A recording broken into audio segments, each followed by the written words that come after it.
Hello दोस्तों, आपका स्वागत है आपके अपने यूट्यूब चैनल स्टडी पॉइंटर्स में। आज हम आपके लिए आरआरबी ग्रुप डी और एनटीपीसी की परीक्षाओं के लिए जनरल अवेयरनेस के 25 अति महत्वपूर्ण प्रश्न लेकर आए हैं जो कि विगत परीक्षाओं में पूछे गए हैं।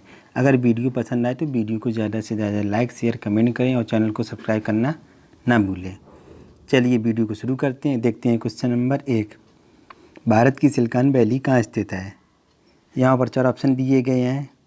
ए हैदराबाद, बी बेंगलुरु, सी देहरादून, डी श्रीनगर। यहाँ पर आपका सही उत्तर होगा बी बेंगलुरु में स्थित है।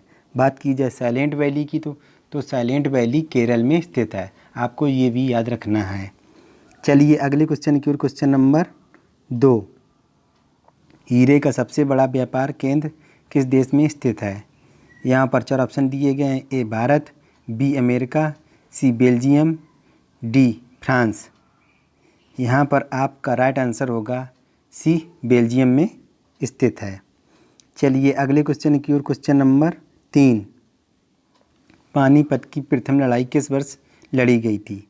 यहाँ पर 4 ऑप्शन दिए गए हैं। ए 1516 ईस्वी में, बी 1761 ईस्वी में, सी 1556 ईस्वी में, डी 1526 ईस्वी में। यहाँ पर आपका राइट आंसर होगा डी 1526 ईस्वी को पानीपत का प्रथम युद्ध बाबर और इब्राहिम लोदी के बीच लड़ा गया था, जिसमें बाबर विजयी रहा और इब्राहिम लोदी की मृत्यु हो गई थी। तभी से भारत में मुगल वंश की स्थापना हुई है। अगर बात की जाए पानीपत के द्वितीय युद्ध की तो द्वितीय युद्ध 1556 ईस्वी को अकबर और हेमू के बीच लड़ा गया था, जिसमें अकबर विजयी रहा था। अगर बात की जाए पानीपत की तृतीय युद्ध की तो तृतीय युद्ध 1761 ईस्वी को पेशवा बालाजी बाजीराव और अहमद शाह अब्दाली के बीच लड़ा गया, जिसमें अहमद शाह अब्दाली विजयी रहा था। आपको ये भी बातें याद रखनी हैं। चलिए अगले क्वेश्चन की ओर। क्वेश्चन नंबर 4, भारत का राष्ट्रपति किसको संबोधित करके अपना त्यागपत्र लिखेगा। यहाँ पर 4 ऑप्शन दिए गए हैं। ए मुख्यमंत्री, बी उपराष्ट्रपति, सी प्रधानमंत्री, डी न्यायपालिका। यहाँ पर आपका राइट आंसर होगा बी उपराष्ट्रपति को। चलिए अगले क्वेश्चन की ओर। क्वेश्चन नंबर 5, बनारस हिंदू विश्वविद्यालय के संस्थापक कौन थे। यहाँ पर 4 ऑप्शन दिए गए हैं। ए गांधी जी, बी मदन मोहन मालवीय, सी विवेकानंद, डी इनमें से कोई नहीं। यहाँ पर आपका राइट आंसर होगा बी मदन मोहन मालवीय जी। चलिए अगले क्वेश्चन की ओर। क्वेश्चन नंबर 6, पृथ्वीराज चौहान को मोहम्मद गोरी ने किस युद्ध में हराया था। यहाँ पर 4 ऑप्शन दिए गए हैं। ए 1191 ईस्वी, बी 1192 ईस्वी के, सी 1193 ईस्वी के युद्ध में, डी 1195 ईस्वी के युद्ध में। यहाँ पर आपका राइट आंसर होगा बी 1192 के ईस्वी के युद्ध में। चलिए अगले क्वेश्चन की ओर। क्वेश्चन नंबर 7, कौन सी सीमा रेखा भारत और पाकिस्तान को अलग करती है। यहाँ पर 4 ऑप्शन दिए गए हैं। ए मैकमोहन रेखा, बी डूरन रेखा, सी रेड क्लिफ रेखा, डी इनमें से कोई नहीं। यहाँ पर आपका सही उत्तर होगा सी रेड क्लिफ रेखा। बात की जाए मैकमोहन रेखा की तो ये रेखा भारत और चीन के बीच सीमा का निर्धारण करती है। बात की जाए डूरन रेखा की तो डूरन रेखा पाकिस्तान और अफ़गानिस्तान के बीच रेखा बनाती है। आपको ये भी बातें याद रखनी हैं। चलिए अगले क्वेश्चन की ओर। क्वेश्चन नंबर 8, इनमें से कौन सा कर प्रत्यक्ष कर है। यहाँ पर 4 ऑप्शन दिए गए हैं। ए विक्रय कर, बी उत्पाद कर, सी धन कर, डी मनोरंजन कर। यहाँ पर आपका सही उत्तर होगा सी धन कर। बात की जाए विक्रय कर की, उत्पाद कर और मनोरंजन की तो ये तीनों अप्रत्यक्ष कर हैं। चलिए अगले क्वेश्चन की ओर। क्वेश्चन नंबर 9, भारतीय दलहन अनुसंधान संस्थान स्थित है। आपके सामने 4 ऑप्शन। ए नई दिल्ली में, बी वाराणसी में, सी लखनऊ में, डी कानपुर में। यहाँ पर सही उत्तर होगा डी कानपुर में स्थित है। चलिए अगले क्वेश्चन की ओर। क्वेश्चन नंबर 10, एपी कल्चर किससे संबंधित है। ए मछली, बी लाख का कीट, सी मधुमक्खी, डी रेशम का कीड़ा। यहाँ पर आपका राइट आंसर होगा सी मधुमक्खी पालन से। बात की जाए मछली पालन की तो मछली पालन पिसीकल्चर से संबंधित है और रेशम का कीड़ा सेरीकल्चर से संबंधित है। आपको ये भी याद रखना है। चलिए अगले क्वेश्चन की ओर। Question number 11।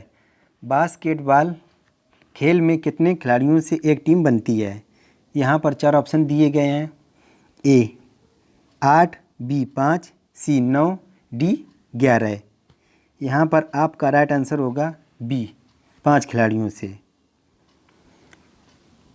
9 खिलाड़ी बेसबॉल और खो खो में होते हैं, 11 खिलाड़ी क्रिकेट, हॉकी और फुटबॉल में। आपको ये भी बातें याद रखनी है। चलिए अगले क्वेश्चन की ओर। Question number 12। विश्व योग दिवस कब मनाया जाता है? यहाँ पर 4 ऑप्शन दिए गए हैं। ए 21 जुलाई, बी 20 जून, सी 21 जून, डी 22 जून। यहाँ पर आपका राइट आंसर होगा 21 जून को विश्व योग दिवस मनाया जाता है। चलिए अगले क्वेश्चन की ओर। Question number 13। एक किलोबाइट में कितने बाइट होते हैं? यहाँ पर 4 ऑप्शन दिए गए हैं। ए 1000, बी 1012, सी 1020, डी 1024। यहाँ पर आपका राइट आंसर होगा डी 1024 बाइट होते हैं। चलिए अगले क्वेश्चन की ओर। Question number 14। संविधान सभा के अस्थायी अध्यक्ष कौन थे? यहाँ पर 4 ऑप्शन दिए गए हैं। ए सच्चिदानंद सिन्हा, बी महात्मा गांधी, सी राजेंद्र प्रसाद, डी चौधरी चरण सिंह। यहाँ पर आपका राइट आंसर होगा ए सच्चिदानंद सिन्हा। अगर बात की जाए स्थायी अध्यक्ष की तो स्थायी अध्यक्ष डॉक्टर राजेंद्र प्रसाद थे। चलिए अगले क्वेश्चन की ओर। Question number 15। मरणोपरांत भारत रत्न की उपाधि पाने वाला पहला व्यक्ति कौन था?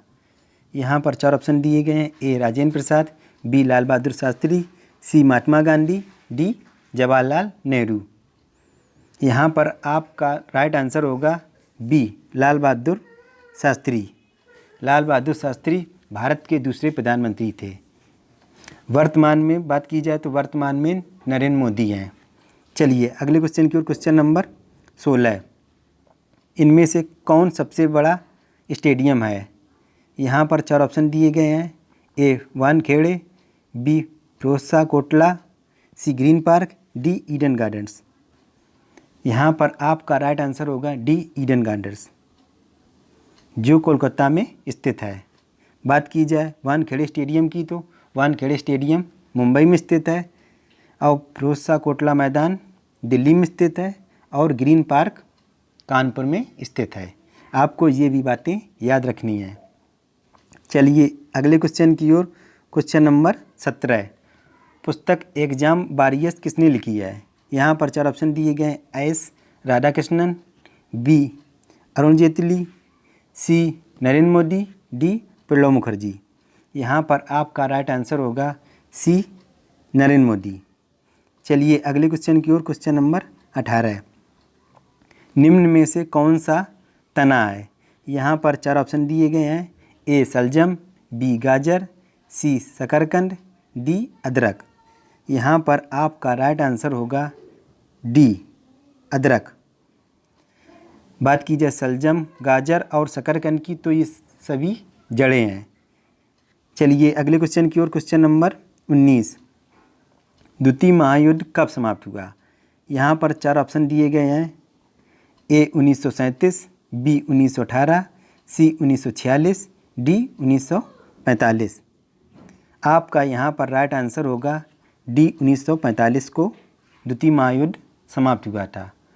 अगर बात की जाए द्वितीय युद्ध कब प्रारंभ हुआ था तो ये 1 सितंबर 1939 को जर्मनी के पोलैंड पर आक्रमण के साथ शुरू हुआ था। आपको ये भी बातें याद रखनी है। चलिए अगले क्वेश्चन की ओर। Question number 20। ओजोन छिद्र का कारण है?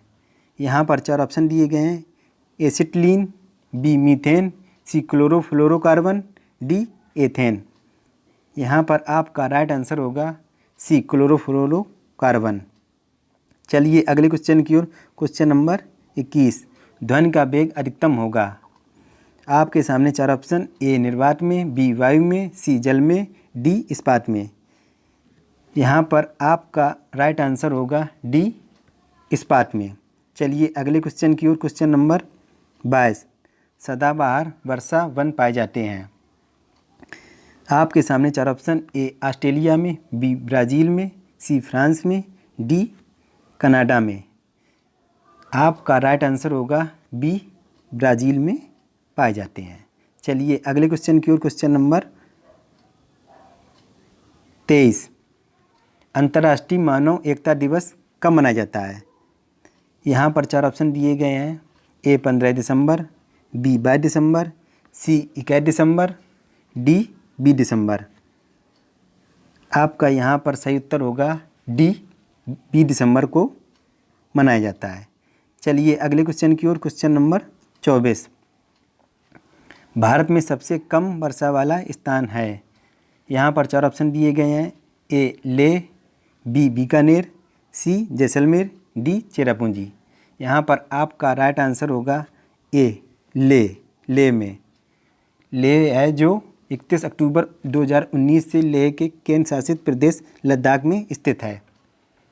चलिए आज के अंतिम क्वेश्चन की ओर। Question number 25। ग्रीन मफलर संबंधित है? आपके सामने 4 ऑप्शन, ए मृदा प्रदूषण से, बी वायु प्रदूषण से, सी ध्वनि प्रदूषण से, डी जल प्रदूषण से। आपका सही उत्तर होगा सी ध्वनि प्रदूषण से संबंधित है। आज का जनरल अवेयरनेस का टॉपिक आपको कैसा लगा? ऐसे ही वीडियो आपको फ्री ऑफ कॉस्ट प्रोवाइड कराए जाएंगे। अगर वीडियो अच्छा लगा हो तो वीडियो को ज़्यादा से ज़्यादा लाइक शेयर कमेंट करें और चैनल को सब्सक्राइब करना ना भूलें और बेल आइकन के बटन को प्रेस करें ताकि आने वाली वीडियो का नोटिफिकेशन आपको सबसे पहले मिल सके। मिलते हैं नेक्स्ट वीडियो में, तब तक के लिए थैंक यू, नमस्कार, हैव ए नाइस डे।